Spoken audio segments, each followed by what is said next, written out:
नमस्कार. मी डॉक्टर रजनी पत्की. आपण पाहत आहोत श्री विष्णू पुराण. आपण अक्रूराची गोकुळ यात्रा पाहत आहोत. म्हणजे तो गोकुळाला यायला निघालाय तेव्हा त्याच्या मनामध्ये काय काय चाललंय त्यासंबंधी पराशर ऋषी सांगत आहेत. ते पुढे असं म्हणतात की अक्रूर असा विचार करतो की अनेक जे यज्ञ केले जातात अनेकांच्याकडून, तर त्यामध्ये ज्या अखिल विश्वाच्या आधारभूत असलेल्या पुरुषोत्तमाला यज्ञ पुरुष रूपाने पूजन केलं जातं, यजन केलं जातं. आज मी त्या जगतपतीचं दर्शन करणार आहे किंवा करेन. ज्यांचा 100 यज्ञांनी यजन केल्यावर इंद्राने देवराज पदवी प्राप्त केली आहे. म्हणजे इंद्राने आधी 100 यज्ञ केले होते यज्ञ पुरुषाचं साठी, म्हणून तो देवांचा राजा झाला. तेव्हा त्या अनादी आणि अनंत अशा केशवाचं मी दर्शन करेन. ज्यांच्या स्वरूपाला ब्रह्मा, इंद्र, रुद्र, अश्विनी कुमार, वसुगण, आदित्य, मरुद्गण कोणीही जाणू शकत नाहीत, ते हरी प्रत्यक्ष माझ्या नेत्रांचा आज विषय होतील. जो सर्वात्मा, सर्वज्ञ, सर्वस्वरूप आणि सर्व प्राणीमात्रांमध्ये अवस्थित आहे, तसाच जो अचिंत्य आहे, अव्यय आणि सर्वव्यापक आहे, अहो पहा, तो स्वयं माझ्याशी आज बोलणार आहे. प्रत्यक्ष आमचं संभाषण होणार आहे. ज्या अजन्म असूनसुद्धा मत्स्य, कूर्म, वराह, हयग्रीव, नृसिंह वगैरे रूपं धारण केली आणि जगताचं रक्षण केलं, तो परमात्मा स्वतः आज माझ्याशी वार्तालाप करणार आहे. या वेळेला त्या अव्ययात्मा जगतप्रभूने आपल्या मनामध्ये जे कार्य विचार करून ठेवलं होतं, म्हणजे ज्याचा विचार केला होता, ते पूर्ण करण्यासाठी त्यांनी मनुष्यरूप धारण केलं आहे. जो अनंत म्हणजे शेष आपल्या मस्तकावर असलेल्या पृथ्वीला धारण करतो, संसाराच्या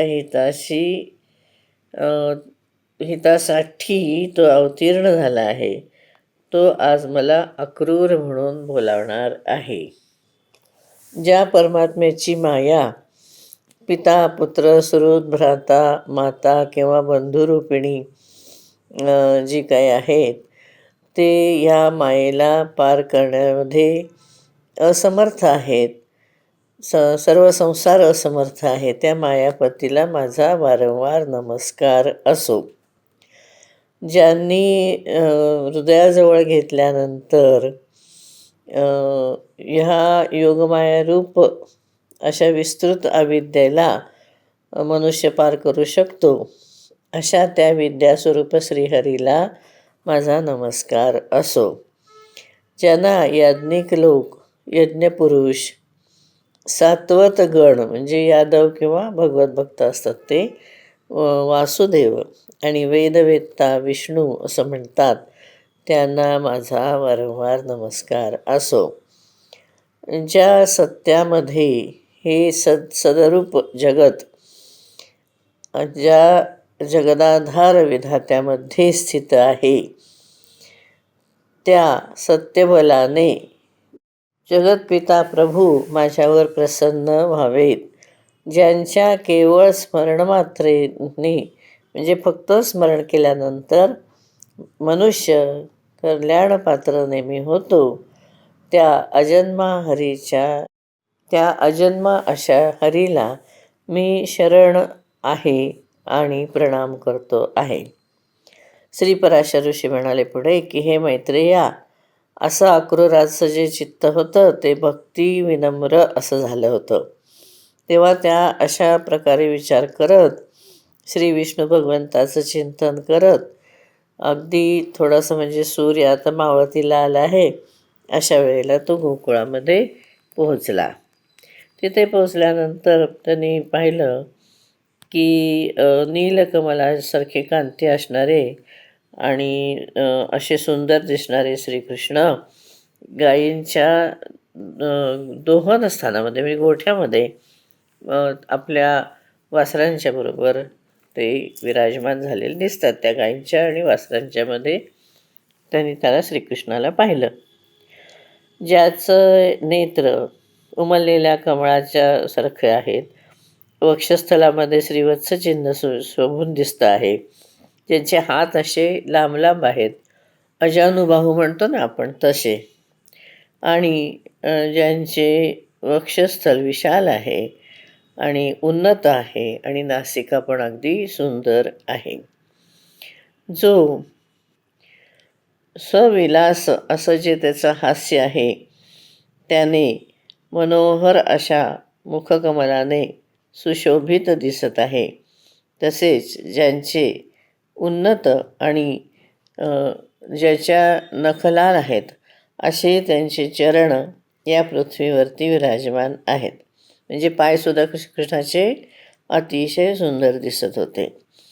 ज्याने पितांबर धारण केलं आहे आणि वन्य पुष्पांची आभूषणं त्यांनी घातली आहेत, श्वेत कमलाचं आभूषण घातलेलं आहे, असा श्याम शरीर असलेला भगवान श्रीकृष्ण नीलाचल, ज्याच्यावरती चंद्राची कोर चमकत आहे, अशा प्रकारे सुशोभित दिसत आहे. हे द्विज श्री व्रजचंद्राच्या पाठीमागे त्याने हंस, कुंद आणि चंद्रमाच्या समान गौरवर्ण नीलांबरधारी यदुनंदन श्री बलरामाला सुद्धा पाहिलं. विशाल भुजदंड, उन्नत खांदे असे आणि विकसित मुखारविंद असलेले बलभद्र म्हणजे बलराम मेघमालेने घेरलेल्या अशा दुसऱ्या कैलास पर्वतासमान वाटत होते.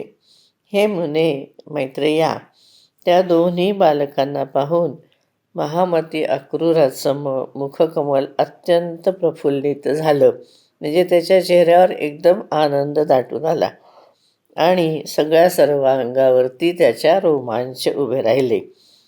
आणि मनातल्या मनात तो असं विचार करायला लागला की हे जी दोन रूपं आहेत, त्याच्यामध्ये जे भगवान वासुदेवाचा अंश आहे तेच परमधाम आहे आणि तेच परमपद आहे. या जगत विधात्याचं दर्शन करून आज माझे दोन्ही नेत्र तर सफल झालेच, पण या आता भगवत कृपेने त्यांचा अगदी जवळचा सहवास मला मिळाला. म्हणजे शरीर अगदी त्यांनी मला स्पर्श केला वगैरे, किंवा मला त्यांना स्पर्श करता आला, तर माझं शरीरसुद्धा कृतकृत्य होईल. ज्याच्या अंगुलीच्या केवळ स्पर्शाने संपूर्ण पापाने मुक्त झालेले पुरुष कैवल्य मोक्ष प्राप्त करतात, तर ते अनंतमूर्ती श्रीमान हरी माझ्या पाठीवर आपला करकमल ठेवणार नाहीत का, असं अक्रूर विचार करतो आहे. आपण इथे थांबू. म्हणजे श्रीकृष्णाला पाहिल्यानंतर कशी भावावस्था होते त्याचं वर्णन इथे सुंदर असं केलेलं आहे. आपण 28व्या श्लोकापर्यंत आलो आहोत. धन्यवाद.